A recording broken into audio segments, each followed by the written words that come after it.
Da questa riunione che abbiamo avuto oggi, da questa conferenza stampa, abbiamo capito che il terziario sta andando nella direzione corretta, sta accettando i cambiamenti, non è più così resiliente a quelli che sono i cambiamenti, quindi ha applicato un maggiore utilizzo dei sistemi digitali, grazie anche al sistema bancario che ognuno possiede, ma che Banca Prealpi San Biagio spinge, quindi utilizzare POS, utilizzare strumenti di pagamento digitali. Infatti abbiamo visto il dato 80-20, 20 contante, 80 digitale.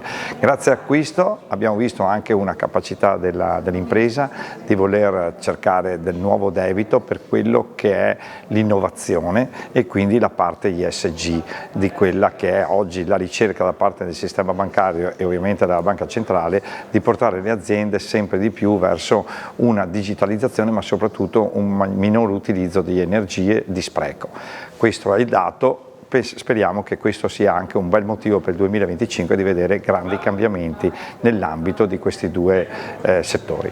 Un terziario che rappresenta 3/4 dell'occupazione, che è sicuramente uno dei nostri punti di forza e che garantisce e giustifica la fiducia che viene riscontrata anche da questo osservatorio da parte delle nostre imprese. Sicuramente 6 su 10 hanno ottenuto un finanziamento e accesso al credito e questo è un risultato assolutamente in linea con la percentuale di rappresentanza sul totale del tessuto imprenditoriale. Buona anche la digitalizzazione, un'impresa su 2 ha fatto investimenti nella digitalizzazione e 1 su 4 in sostenibilità. C'è il dato dell'accesso al nostro Confidi, che è il pilastro di Confcommercio in materia di credito. Anche qui si raccoglie un buon sentiment delle imprese che hanno aderito al Confidi in termini di accelerazione nelle pratiche e quindi lo spirito di facilitatore che è il Confidi del nostro sistema. C'è sicuramente anche qui molto da fare. Il futuro del terziario sicuramente avrà una spinta a proseguire nella doppia transizione, quindi sia la sostenibilità che la digitalizzazione. Su questo abbiamo sentito e ascolteremo poi una carrellata di numeri e di percentuali che in qualche maniera ci rassicurano e fanno vedere delle imprese che necessariamente dovranno continuare nella strada della digitalizzazione perché altre prospettive al momento non se ne intravedono, quindi anche se si tratterà di piccole innovazioni, questo è il percorso che le nostre imprese sanno di dover affrontare.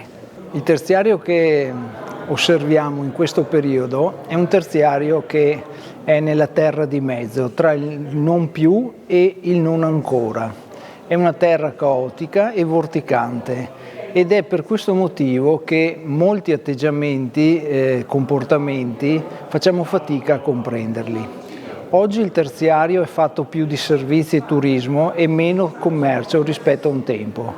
Pesa per 2/3 dell'occupazione, 2/3 del PIL e 2/3 delle attività economiche.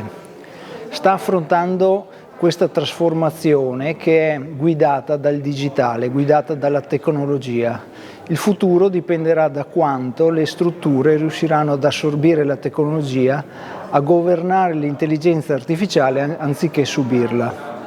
Per fare questo bisogna cambiare l'atteggiamento e non essere più resilienti, cioè resistere per voler tornare al punto di partenza, ma essere più antifragili, cioè affrontare la complessità e prosperare nella complessità.